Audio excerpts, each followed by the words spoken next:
Hello everybody and welcome back to another Genshin Impact video. In today's video, they revealed the event wishes for Ayaka and her weapon banner, and we're going to be going over those. Sadly, I wasn't able to do my predictions. So yeah, before we do get into this, could you guys please subscribe? 226 subs, 4 more. We're at 230. Thank you if you do, and yeah. Ayaka's banner. I called Razor being on this in my Ayato prediction banner. So yeah, it was pretty obvious Razor's coming back because Cryo, he needs Cryo to be a main DPS. Rosaria, I have no like way of saying like, oh yeah, I knew these two were coming back. I did say Sai was quite long before she was coming back. I don't know why she's coming back on Ayaka's banner and not like Yorimiya's banner, because they saved Kujosara for Raiden's banner. It's weird. Alright, I don't know. But Rosaria's on here, Sayu's on here, the 4 stars. I would consider Rosaria and Razor pretty good, you know. Razor's not like the best like character here, but you know, it's pretty great. I wouldn't say Razor's like a super crazy DPS anymore. Like, he's very good, very good. You could clear every single content with him, but he's not like, let's say, Ayaka. Ayaka, if you count her burst for her main DPS and like how often you can have her burst up, she's an incredible main DPS. I just don't like how you have to sprint 5 seconds with her. So yes, she's absolutely amazing. If you have Kaza, if you have Bennett, summon on this banner. It doesn't matter. There's Ayaka is an amazing support, DPS, everything. She's great. She does massive amounts of damage. Her burst is only 5 seconds, which is the only other. The sprinting and her 5-second burst is the only 2 problems I have with Ayaka. Other than that, I think she's absolutely amazing. Okay, so me from the future here. Basically, Kaza is coming back next update. If he does not come back next update, his banner has been out for a whole year without a rerun at that point. So if they don't rerun him then he's been lost, I guess. A whole year between his banner doesn't exactly seem likely. So if you don't have Kaza, don't summon on Ayaka's banner. But if you do, then go ahead, summon. It doesn't matter. So if you're not using her as a main DPS, that's already taking her down like by 1. Her burst is pretty good. Only 5 seconds. Still kind of hurts, like, or still kind of is annoying. I wish it lasted longer, because then she could be a great cryo applier. But right now she's only really a good, she's good, not great. That's the problem with her. But if you do want to use Yoimiya with her, 5 seconds does it does tend to. If you do use her in a Yoimiya comp, you can use her, Yoimiya, like Zhongli, and then Bennett or something like that. Maybe Kaza and Bennett. You use that, and then you have Ayaka just with her burst having Yoimiya hit and melt. With how much Ayaka's bursts hit the enemies and how often, Yoimiya is actually able to do some decent amounts of melts. I'm not sure if it's 100% melts, but she's able to do some pretty good melts, which is very good for Yoimiya because she already hits pretty hard, just being on like vaporize with only those 3 and 4 hits. She's hitting decently hard. With that, having Ayaka on there, not only is Ayaka doing her crazy burst damage, she's also giving Yoimiya a crazy amount of damage buff because she's cryo and having Yoimiya do melts. But it will only last for 5 seconds, so depending on how much you like that, depends on you. Ayaka's also good for freeze comps, which, I mean, just that's basically it. She's great for freeze comps. I think I'm not too experienced on the freeze comps, so I'm not gonna talk about them too much. But I don't like freeze comps, so I don't look into them often. I really should.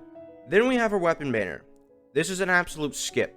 The Unforged is an absolutely awful claymore at this point. It is just attack.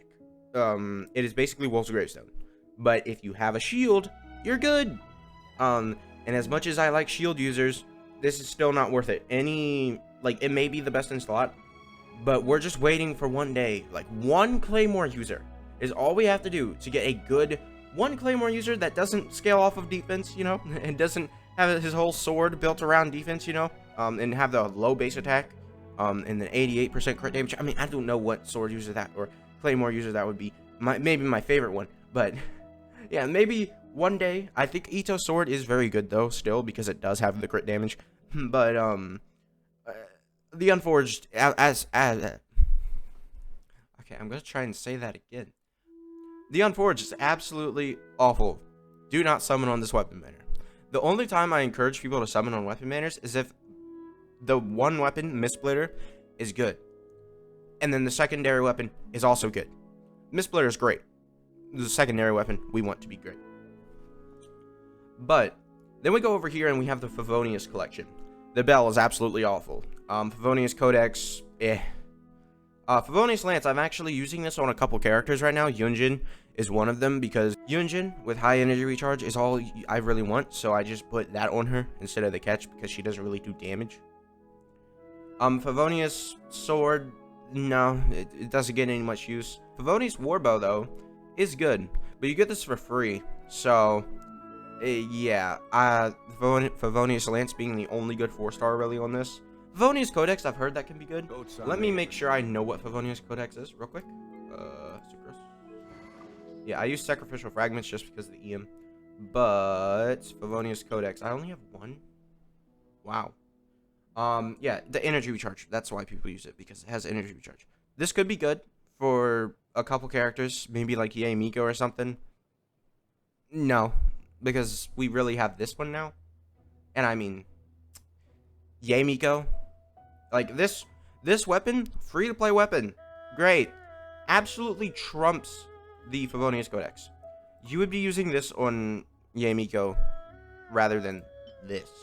You want to use this 3 times, have her on Emblem of Severed Fate, and then you can have Favonius Codex, you know, be awful.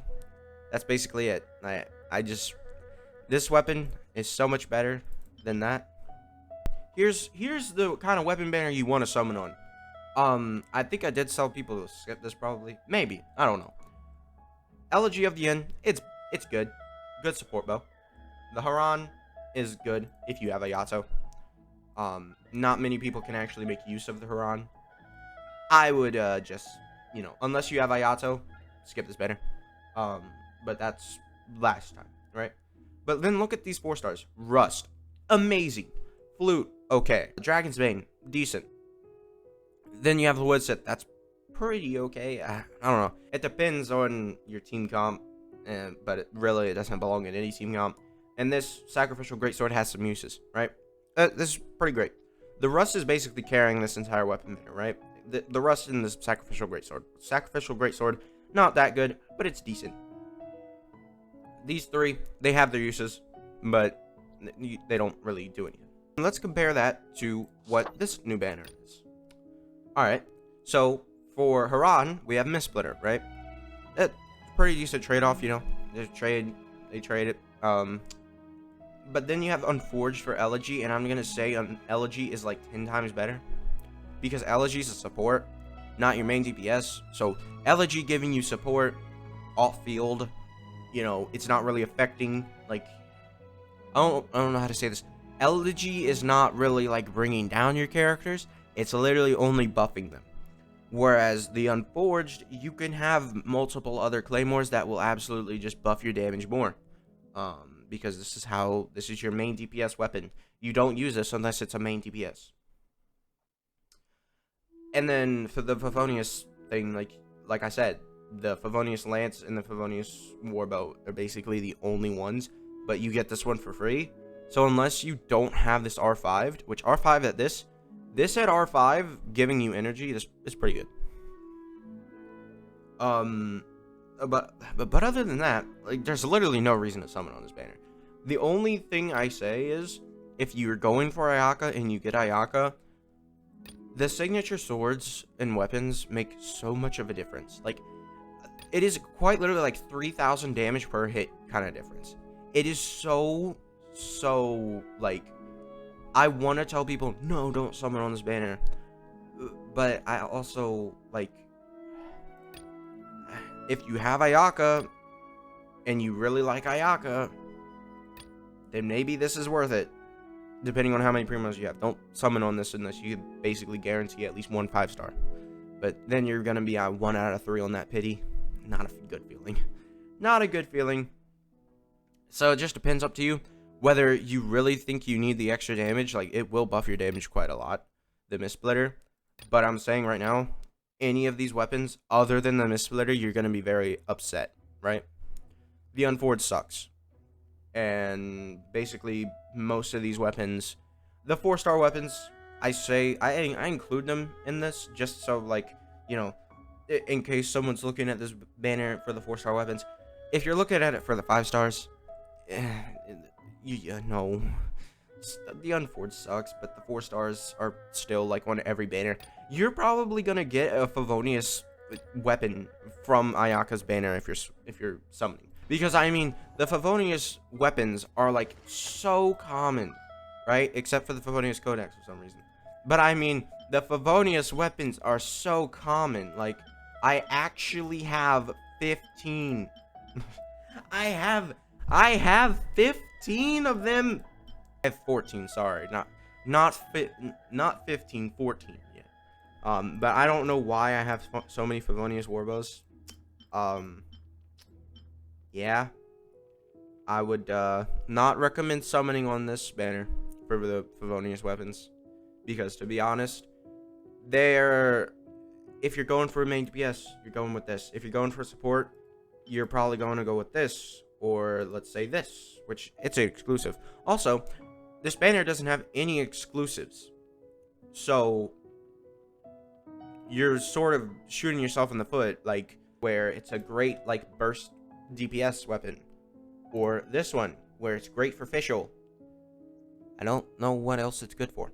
And also we have the Lithic Spear, which is another exclusive, which is pretty bad. But these last exclusives, at least for the bows, were pretty good. I mean, and Raiden's sort of nerfed weapon, the wave breaker fin, I think is what it's called. Whatever that is, I don't know. It's basically the counterpart to this. But then you have this one. So these weapons are pretty good, right? So don't summon on this for the 4 stars. If you're summoning on something for the 4 stars, get sort of like these weapons, because the Moon's Moon, it's good like for some characters, and then this is good for official, and maybe if they ever introduce another physical main DPS character. So yeah, that's all I gotta say for this video. Make sure to subscribe if you did enjoy or found it informative, and I'll see you guys next time. Bye.